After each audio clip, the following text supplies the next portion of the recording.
ایک جزیرہ تھا جہاں کا سیاسی نظم یہ تھا کہ وہ سال کی آخری تاریخ کو جو ان کا حق میں وقت ہوتا اس کو معزول کرتے اور ایک ایسی جگہ چھوڑ دیتے جہاں جنگل تھا اور جانوروں کا رین بسیرا تھا، اور ساحل پہ آ جاتے۔ پہلا شخص جو اترتا ساحل پہ اس کو اپنا حکمران مان لیتے، اور یہ ان کا ایک مدت سے دستور رہا۔ جو بھی تخت نشین ہوتا وہ بھول جاتا کہ سال کے بعد میرے ساتھ یہ کیا کریں گے، اور بلا تعامل وہ اعزاز و تکریم اور وقار کے ساتھ مسند نشین ہو جاتا اور عیش و عشرت کرتا۔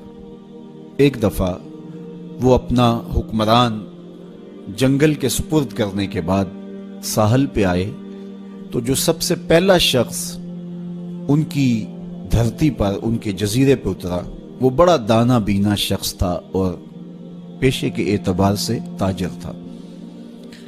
تو انہوں نے اسے کہا کہ تم آج کے بعد ہمارے حکمران ہو۔ اس نے کہا میں تو تاجرانہ غرض سے آیا ہوں، میں تو اصول سلطنت کو، امور حکومت کو جانتا ہی نہیں ہوں۔ انہوں نے کہا یہ ہمارا دستور ہے، اور ساری کہانی سنائی کہ ہم سال بھر تخت پہ بٹھائے رکھتے ہیں، سال کی آخری تاریخ کو وہاں سے اٹھاتے ہیں اور دوسری جانب ایک جنگل ہے جہاں ہم اس کو پھینک آتے ہیں۔ تو یہ ہمارا ضابطہ ہے، تم نہیں بھی مانو گے تو ہم زبردستی تخت پہ باندھ کے بھی بٹھانا پڑا تجھے بٹھائیں گے۔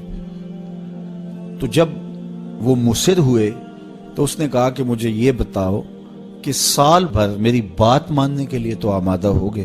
انہوں نے کہا کیوں نہیں، ہم سال بھر آپ کی بات ماننے کے لیے آمادہ ہوں گے۔ اس نے کہا ٹھیک ہے، میں تمہارا حکمران بننے کے لیے تیار ہوں۔ ہوتا یہ تھا جو تخت نشین ہوتا وہ بھول جاتا کہ سال کی آخری تاریخ کو میرے ساتھ کیا ہونے والا ہے۔ یہ پہلا شخص تھا، تخت نشین ہوتے ہی اس نے کہا کہ بلدیہ کے ملازمین بلائے جائیں، بلائے گئے۔ کہ فوج کے کمانڈوز بھی بلائے جائیں، وہ بھی بلائے گئے۔ اس نے ان کو کہا کہ تم جاؤ جنگل میں جہاں بادشاہوں کو پھینک کے آتے ہو اور وہاں کے موذی جانوروں کو کاٹ دو۔ بلدیہ کے ملازمین کو کہا کہ تم ان کے پیچھے جاؤ اور کانٹے دار جھاڑیاں کاٹو۔ وہاں معماروں کا ایک گروہ بھیجا کہ وہاں جا خوبصورت محل تعمیر کرو۔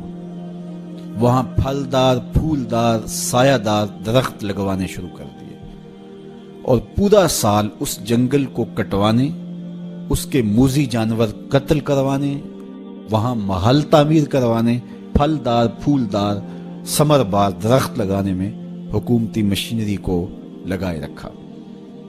جب سال کی آخری تاریخ ہوئی تو ہوتا یہ تھا کہ جب بھی بادشاہ کے پاس وہ آتے کہ اب جو اس جنگل میں پھینکنے جا رہے ہیں تو وہ چیختا روتا، ہائے مجھے کدھر جا رہے ہو، میں تو موذی جانوروں کا لقمہ بن جاؤں گا، اور اس کو زنجیروں میں جکڑ کے اس جنگل میں پھینک کے آتے۔ وہ کہتے ہم نے پہلے دن آپ کو بتایا تھا۔